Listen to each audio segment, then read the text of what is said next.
দেখো বন্ধুরা, তরটা তেতে গেছে, দেখতে পাচ্ছ যে ধুমার মতো উঠছে, একটু খাটিয়ে দিলাম। তো এই দেখো এখানে আছে তোমার আলু বসিয়েছি, কাঁচা লঙ্কা নেই বলে শুকনো ভেজে ওটাকে নুন দিয়ে একটু গুঁড়িয়ে মাখিয়েছি, আর আদা রসুন আছে। তো চলো তোমাদের সামনে কী করছি জিনিসটা দেখতে থাকো, কিভাবে বানাচ্ছি। এটা খুব টেস্টি খাবার হয়। তোমরা এই রেসিপিটা না ঘরে বানিয়ে খেয়ে দেখবে। তো দেখো দিনেকার একটু তরকারি ছিল, এটাকে একটু গরম করে নিচ্ছি। আর এদিকে দেখো আমার রেসিপিটা হচ্ছে, এটা এত সুস্বাদু হয় না, তোমরা ঘরে বানিয়ে খেয়ে দেখবে যে হ্যাঁ আমি সত্যি বলছি, আমি মিথ্যে বলছি, এত সুন্দর লাগে এটা খেতে। বাইরে একটু হয় না, এখন একটু তেল দিতে হবে। চলে এবারে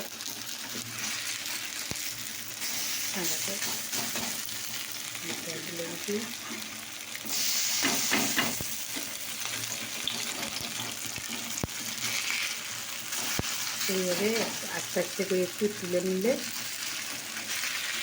হয়েছে একটা মনে পাকার। দেখো কি সুন্দরভাবে হয়ে এসছে, দেখতে পাচ্ছি।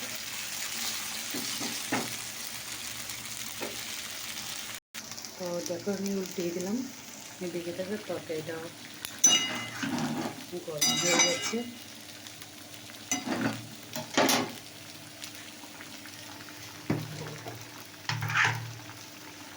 একটু নুন কম ছিল, সামান্য একটু নুন দিয়ে দিলাম। তো তরকারিটা আমার গরম হয়ে গেছে।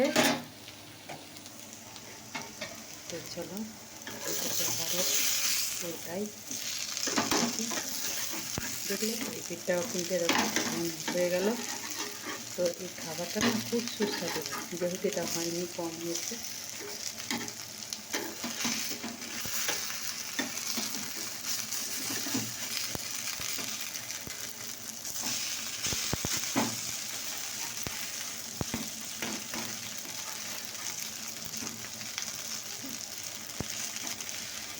ওই দিকটা একটু তাপ কম পেয়েছে বলে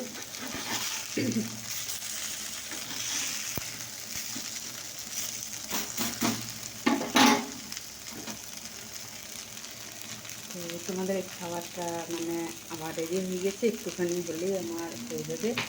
তো তোমাদের এই রেসিপিটা কেমন লাগলো অবশ্যই কমেন্ট করে জানিও। আমার তো রেসিপিটা দারুণ লাগে, সত্যি খুব ভালো লাগবে। তোমরা তোমার নিজে বানিয়ে ঘরে খেলে তখন বুঝতে পারবে যে হ্যাঁ আমি কী বলছি জিনিসটা। আলু দিয়ে যে মানে এত সুন্দর একটা রেসিপি তৈরি হয়, আলু দিয়ে কী না হয় বলো?